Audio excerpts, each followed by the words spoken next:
Because they're a little more overt and they're controlling their country as a result of the copious quantities of the black fossil fuel stuff. But Oh, well, um, if it wasn't for that, what was it, Abdullah? How many years ago he came out and he was talking about working towards allowing women to drive? he has, to his credit. I mean, if you read about this guy, he has tried to, and he's had to be careful as well. He has tried to relax things relative to women and other things as well. Well, yeah, but even that is just a bunch of nonsense, Mike, because here he is, a absolute monarch dictator.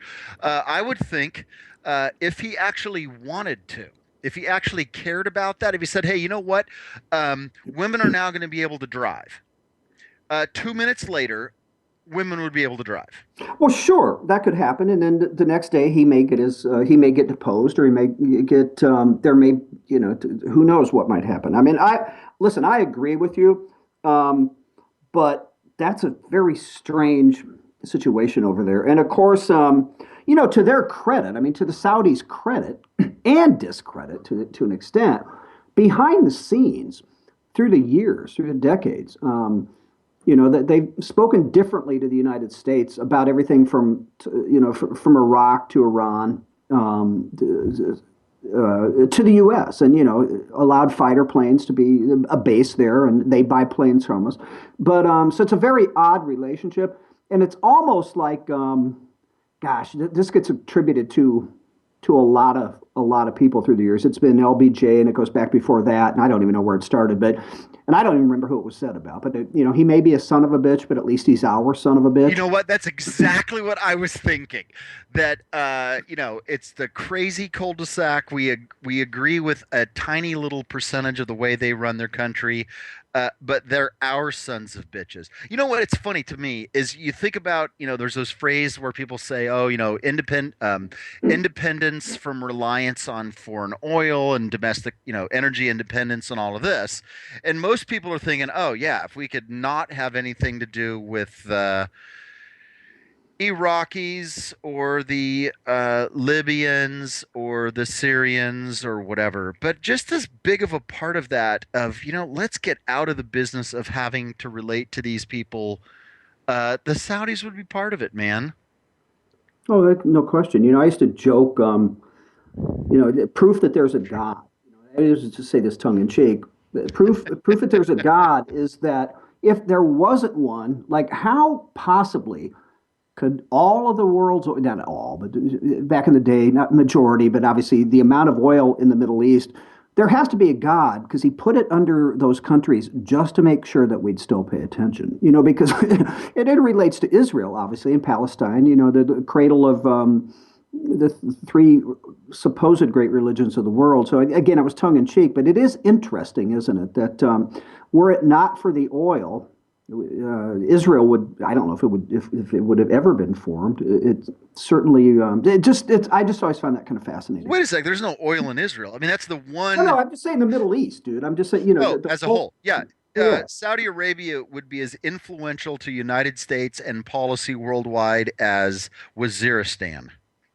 Yeah, they may have invented the wheel by now. They'd certainly, But maybe not used one actually. right, because camels are multi-purpose. So there would be, I do have a camel joke about the French Foreign Legion that I will not tell you on air, but That's for the folks that pay for the additional the premium live channel. in Yes, between content on the premium channel. That's exactly right. that's correct. So, All right, let's do. I don't want to talk about Saudi Arabia no, anymore. no, I don't either. I don't. We're done with the Middle East.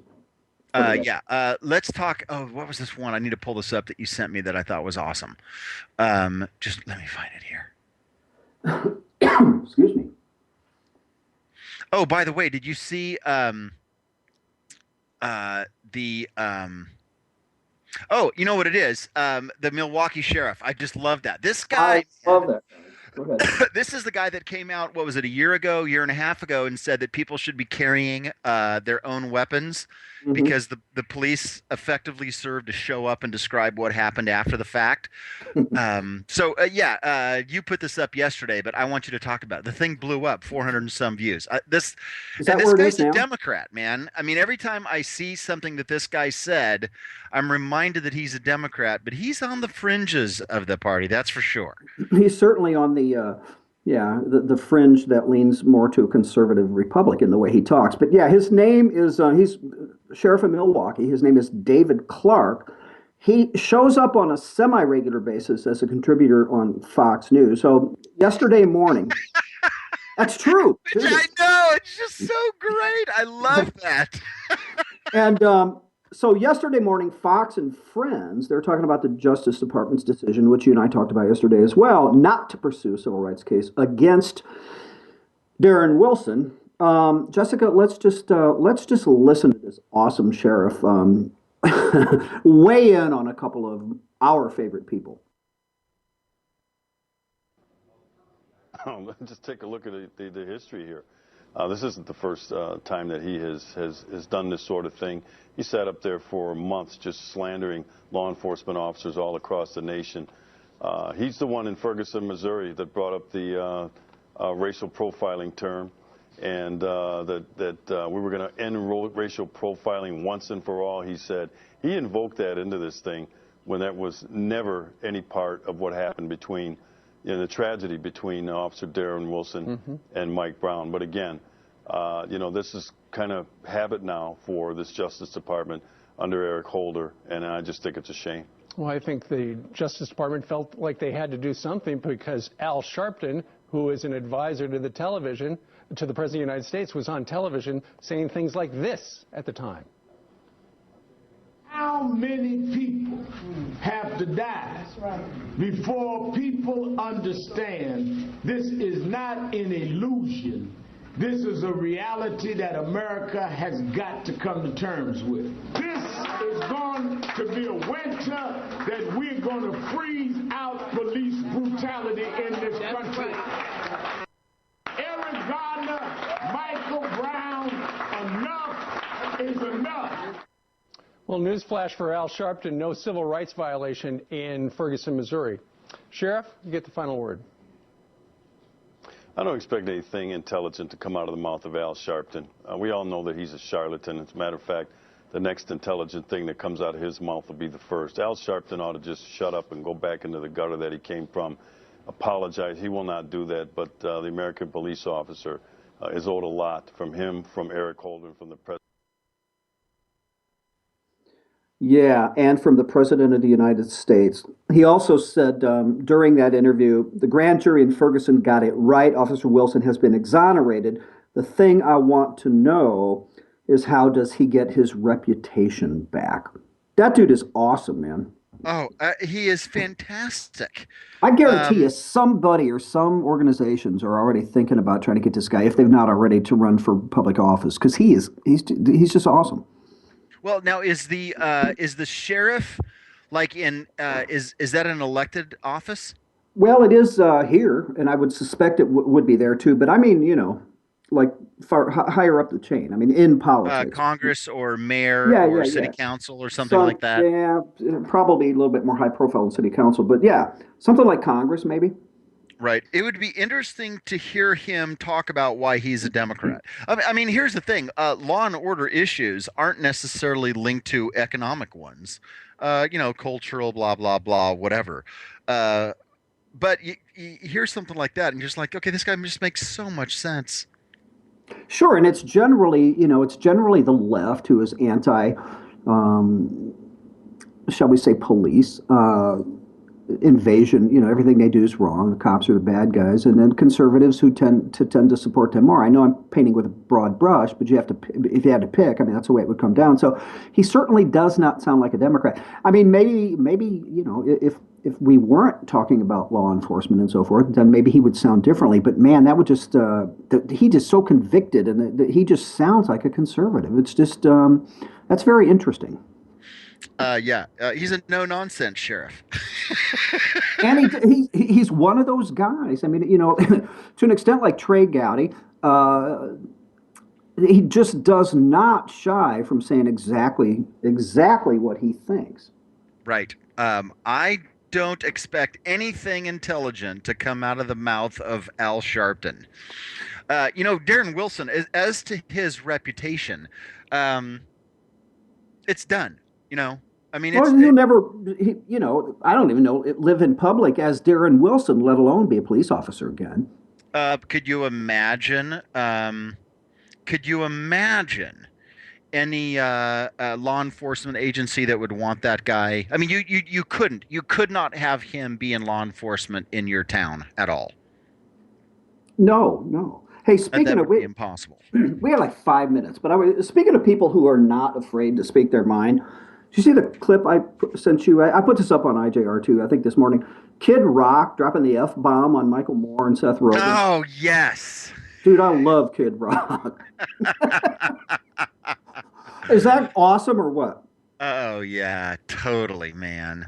All right. So more, as we know, reference to snipers being cowards in a tweet, and then Seth Rogen came out later, I believe, and said that the movie reminded him of the third act in Inglourious Bastards when the German soldier is picking off American soldiers from a bell tower. That kid not Rock did not take well to those comments, Michael. No, he didn't. He had a particular response.